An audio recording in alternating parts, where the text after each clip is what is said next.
গ্রীষ্ম বর্ষা বিনীতি ভরসা। হ্যাঁ, বিনীত শপিং সিটি। Tarzan circus. আপনার চুঁচুড়া শহরে কেপিএস মলের সন্নিকটে চলছে টারজান সার্কাস। ট্র্যাপিজের খেলা, মোটর সাইকেল, রঙিন জল, দড়ি ও আগুনের খেলা সহ মণিপুরী শিল্পীদের লোমহর্ষক খেলা। আর থাকছে জোকারদের চমকপ্রদ খেলা। 1.5 মাস ব্যাপী চলবে এই টারজান সার্কাস। থাকছে দৈনিক 3টি শো। তবে আর দেরি নয়, আজই আসুন, সপরিবারে আসুন, দেখুন টারজান সার্কাস। নমস্কার, আপনারা দেখছেন হুগলি আপডেট। আপনাদের সঙ্গে আমি উষা। আসছি খবরে। বিজেপি সরকারের এসআইআর ও সিএএ এর প্রতিবাদে দামাল বাংলার হুগলির ডাকে সারা দিনব্যাপী অবস্থান বিক্ষোভ চুঁচুড়া ঘড়ির মোড়ে।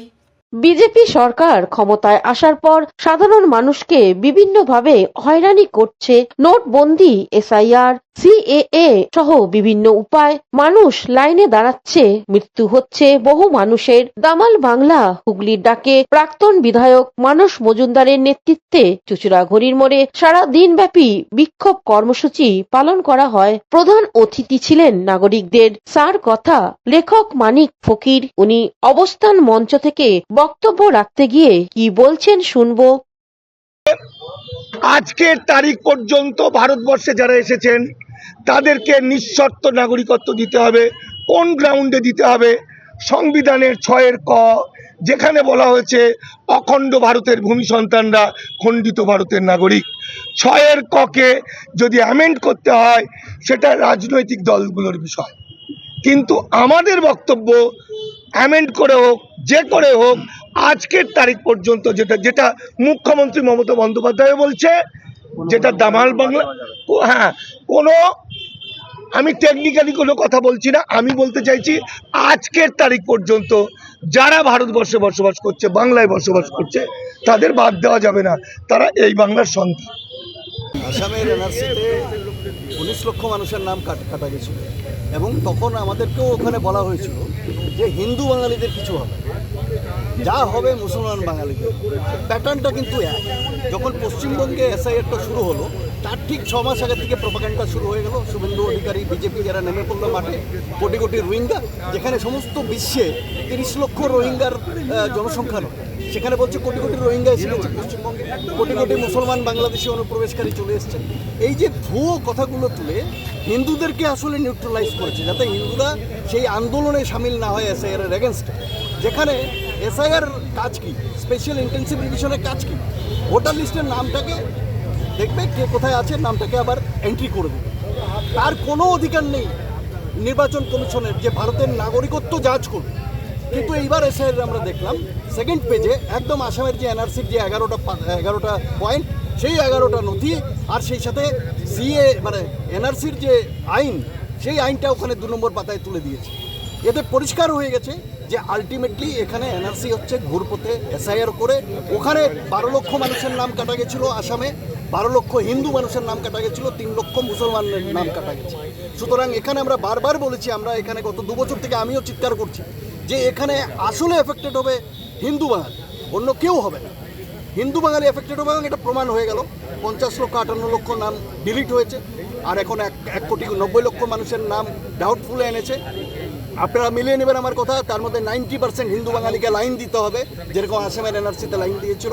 এখানে হিয়ারিং হবে, 1-এর পর 2, 2-এর পর 3 হিয়ারিং, তারপরে ডিলিট হবে, তারপরে আপনি ঘুরতে থাকুন, ম্যাজিস্ট্রেটের কাছে গিয়ে কেস করুন, তারপরে এখানে হেরে গেলে আপনি সুপ্রিম কোর্টে যান, আপনারা গরু ছাগল বাড়ি ঘর বেচে দেবেন নাগরিকত্ব বাঁচানোর জন্য। এটা একটা সাংঘাতিক পরিস্থিতি এখানে হতে চলেছে। কারণ হুগলি থেকে পাণ্ডুপালের সঙ্গে চন্দনা দত্তের রিপোর্ট, হুগলি আপডেট। চন্দননগরে নক্ষত্র পতন, পরলোক গমন করলেন ব্যানার্জির সাউন্ডের গোপাল ব্যানার্জি। আলোর শহর আজ নিস্তব্ধ, চলে গেলেন প্রভাত প্রতিম শব্দ প্রক্ষেপণ শিল্পী গোপাল ব্যানার্জি। সকলের পরিচিত ব্যানার্জি দা সমস্ত জীবন জুড়ে শুধুই মঞ্চ এবং মঞ্চের মানুষদের জন্য নিজের কাজ, পরিশ্রম এবং মনোযোগ উৎসর্গ করে গেলেন। শহর ছাড়িয়ে তার শব্দ নিয়ন্ত্রণের জাদু ছড়িয়ে পড়েছিল জেলা তথা রাজ্যের বিভিন্ন স্থানে। অনুষ্ঠান মঞ্চে যুগের পর যুগ অসংখ্য খ্যাতনামা নবীন থেকে প্রবীণ শিল্পী সকলের সাথে কাজ করে বিপুল সম্মান এবং সুনাম অর্জন করেন। 19শে ডিসেম্বর ভোররাতে নিজ বাসভবনে হৃদরোগে আক্রান্ত হয়ে শেষ নিঃশ্বাস ত্যাগ করেন। সদালাপি বর্ষীয়ান এই মানুষটির প্রয়াণে শোকের ছায়া সংস্কৃতির শহরের শিল্পী মহলে। গোপাল দা, ব্যানার্জি দা, গোপাল জেঠু, কারো আবার গোপাল কাকু, তাকে শেষ বিদায় জানাতে তার পরিবার সম সকলেই উপস্থিত ছিলেন। চন্দননগরের মহানাগরিক রাম চক্রবর্তী, উপমহানাগরিক Munna Agarwal, Animesh Banerjee, Shovan Mukherjee, Partha Dutta, Papiya Singha, Ananya Banerjee, all India legal aid ফোরামের সাধারণ সম্পাদক জয়দীপ মুখার্জি, হুগলি চুঁচুড়ার পৌরসভার পৌরপ্রধান সৌমিত্র ঘোষ সহ চন্দননগরে আলো এবং শব্দ প্রক্ষেপণ জগতের অসংখ্য শিল্পী এবং ব্যাকস্টেজ আর্টিস্ট। এই প্রসঙ্গে মহানাগরিক শ্রী রাম চক্রবর্তী এক সাক্ষাৎকারে জানান, দেখুন, সাউন্ডের জগতে আমাদের চন্দননগরের শুধু বলবো না, জেলা তথা রাজ্যের বিভিন্ন বড় বড় প্রোগ্রামে আমি দেখেছি গোপাল ব্যানার্জি, যার নাম তিনি আজ সদ্য প্রয়াত হয়েছে গত রাত্রে। আমরা সকলেই, আমরা যারা ওনার সঙ্গে উপস্থিত ছিল, আমরা জানি, আমরা গর্ব অনুভব করতাম যখন দেখতাম কলকাতার কোনো নামি দামি শিল্পী রবীন্দ্রনাথ প্রোগ্রাম করছেন, তিনি যখন বলতেন যে আমার সাউন্ডে আসেন গোপাল ব্যানার্জি, এবং তিনিও যখন কন্ট্যাক্টও করা যেত, আমরা চন্দ্র উৎসবের জন্য কন্ট্যাক্ট করতে যেতাম, ওনারা বলতেন তাহলে গোপালবাবুকে আমাদের সাউন্ডটা দেবেন, তাহলে আমরা এখান থেকে সাউন্ড নেব না। এটা আমরা শুনে খুব গর্ব অনুভব করতাম। কিন্তু পরবর্তী ক্ষেত্রে আমাদের দেখেছি, আমাদের বিধায়ক তথা মন্ত্রী তথা আমাদের গায়ক আমাদের ইন্দ্রনীল সেন মহাশয় যখন এলেন, তিনিও ওকে চুজ করলেন এবং কলকাতার বিভিন্ন প্রোগ্রাম, বড় প্রোগ্রাম তাকে দিয়েই করাতেন। কারণ তার মধ্যে সেই কোয়ালিটি ছিল যে শিল্পীদের সঙ্গে কীভাবে সাউন্ডটাকে মানুষের কাছে পৌঁছাতে হয়, এবং খুব আন্তরিকতা নিষ্ঠার সঙ্গে কাজ করতেন। তাই আমরা সকলেই, আমরা শহরবাসীর পক্ষ থেকে তাকে শ্রদ্ধা সম্মাননা জানিয়ে যাই, তার আত্মার শান্তি কামনা করি। আমাদের চন্দননগর একটা পর্যায়ে আমরা একদিকে আমাদের হারালাম একজন মানুষকে, যার কথা শুনে আমরা খুব গর্ব অনুভব করতাম। অন্যদিকে চন্দননগরে আরো দুই শিল্পী শঙ্কর পাল ও শ্যামল কুমার গোপাল ব্যানার্জিকে শ্রদ্ধা জানিয়ে আরো কি বলছেন শুনবো। শিল্পী হিসেবে বক্তব্য বলতে, গোপালদার সঙ্গে আমার যোগাযোগ ছোটোবেলা থেকেই। আমার সঙ্গে গোপালদার বাড়ি, মানে সমীরদার বাড়ি, গোপালদার এতে একটা আর্থিকভাবে জড়িয়ে ছিলাম, মানে নিজের বাড়ির ছেলের মতন আমি থাকতাম। তো সব সময় গোপালদা আমাদের কাছাকাছি থাকতেন, বিভিন্ন জায়গায় প্রোগ্রামে গেলেন। আর এই যে গোপালদা চলে গেলেন, মানে গোপাল সাউন্ড ব্যানার্জি, উনি যে চলে গেলেন, আমাদের সাউন্ড জগতের অপূরণীয় ক্ষতি। হ্যাঁ, তো গোপালদার অমর আত্মার শান্তি কামনা করি। হ্যাঁ, আমরা বিভিন্ন জায়গায় আমাদের দেখি চন্দননগরে বিভিন্ন অ্যাড, প্রচার গাড়ি, বেশিরভাগই গোপালদার তৈরি সাউন্ড। এই যে সুমনা পাঠক, তারপরে আমাদের প্রভাতদা, প্রলয়, এরা সব গোপালদার হাতেই তৈরি। হ্যাঁ, রিমি দাস আছে, এর সব সময় গোপালদার হাতেই তৈরি। হ্যাঁ, খুবই দুঃখজনক ঘটনা। আজকে আমার সঙ্গে প্রায় 38-39 বছরের পরিচয়। উনি দাদাও চলে গেলেন, বিশেষও গত বছর চলে গেছেন। মানে হওয়াই যাচ্ছে না, যেরকমভাবে প্রোগ্রাম করে এসে বিছানায় শুলো, বিছানাতেই শেষ। মানে বলার কিছু নেই, মানে একটা নক্ষত্র চলে গেল। ব্যানার্জি সাউন্ড মানে সবাই চেনে।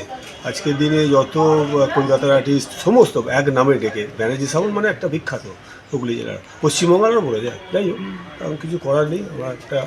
আমার ইচ্ছা যে একটা শোক করা উচিত, শোক পালন করতে হবে আমার। হুগলি থেকে চন্দনা দত্তের রিপোর্ট, হুগলি আপডেট। এখন নিয়ে নেব বিজ্ঞাপন বিরতি। বিরতির পর ফিরে আসছে খবরে।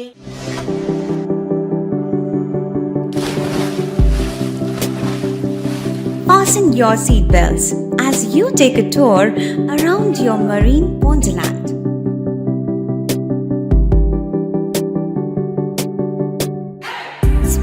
day at Aqua Marina and enjoy an array of water slides that give you butterflies in your tummy.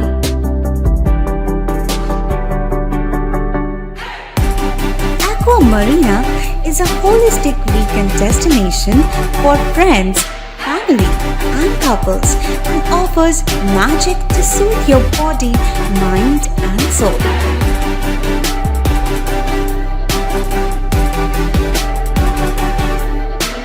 Aqua Marina, your customized magician. Welcome aboard and see the magic unfold. শীত গ্রীষ্ম বর্ষা পিনিতি ভরসা। হ্যাঁ, পিনিত শপিং সিটি। যে কোনো মরশুমের readymade জামা কাপড় পাওয়া যায় একই ছাদের তলায়। ছোট থেকে বড়, পুরুষ, মহিলা ও শিশুদের একমাত্র নির্ভরযোগ্য প্রতিষ্ঠান। শীতকালীন যে কোনো শাড়ি, জিন্স, টপ, কুর্তি, চুড়িদার, পাঞ্জাবি মানেই পিনিত শপিং সিটি। আখন বাজার, চুঁচুড়া, Hooghly. Amala nursing home. Enjoy a weekend at Vedam, the paradise of peace. A home away from home.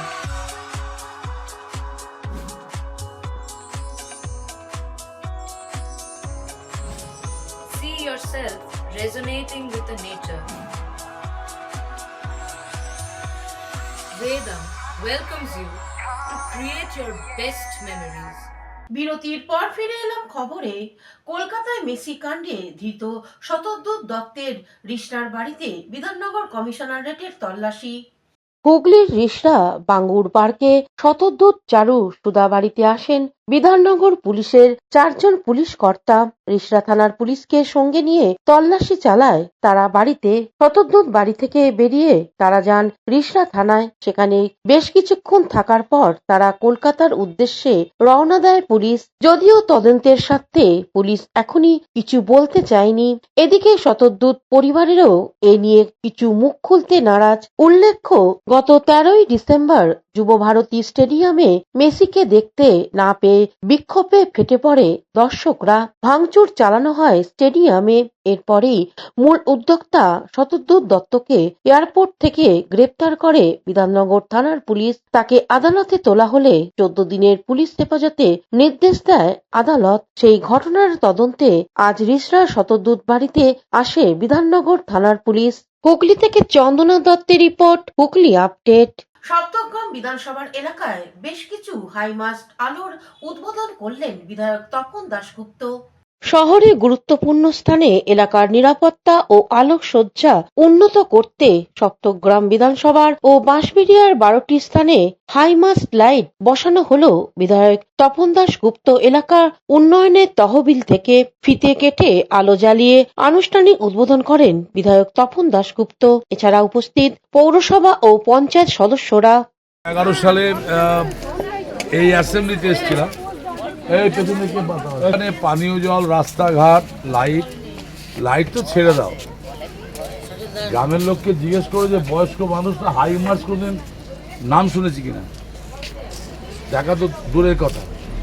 আমি 11 সাল থেকেই হাই মার্চটা শুরু করেছিলাম। ইয়ের থেকে আলীনগর থেকে শুরু করেছিলাম, কাঁচরা আলীনগর সেরেট থেকে। এখন সমস্ত অঞ্চলে হাই মার্কস লাইট দেওয়া হচ্ছে। বিনুর আগে এখানে অনেকগুলো হাই মার্কস দেওয়া হয়েছে। এবার একই দিনে 12টা ওপেনিং হচ্ছে। কাজ হচ্ছে, উন্নয়ন হচ্ছে। আবার মুশকিল হচ্ছে এই যে পাইপ লাইন আসছে পেয়েছে, এই গ্রামে গেলে শুনতে হচ্ছে যে তখন না জল পাচ্ছে, মানে মরুভূমিতে আছে, জল না খেয়ে আছে। আর এটুকু বোঝে না যে পাইপ লাইনটা তো ভেতর থেকে আসছে। আর সিপিএমের মধ্যে পিএইচির তো আমি চেয়ারম্যান আছি পশ্চিমবাংলা। পিএইচির নাম তো সরিয়ে নেই মানুষ। আমি তো সব এলাকায় দিই, শুধু আমার হুগলিতেই দিই, শুধু সারা বাংলায় দিচ্ছি। এই 22 তারিখে আমি হাওড়া যাব। হাওড়াতে অনেকগুলো প্রজেক্ট হচ্ছে, তো এখানেও এটা পয়সা কি আছে। হুগলি থেকে চন্দনা দত্ত ও অভিষেক গুপ্তার রিপোর্ট, হুগলি আপডেট। এখনকার মতন খবর এই পর্যন্তই। প্রতিদিন দেখুন হুগলি আপডেট। নমস্কার।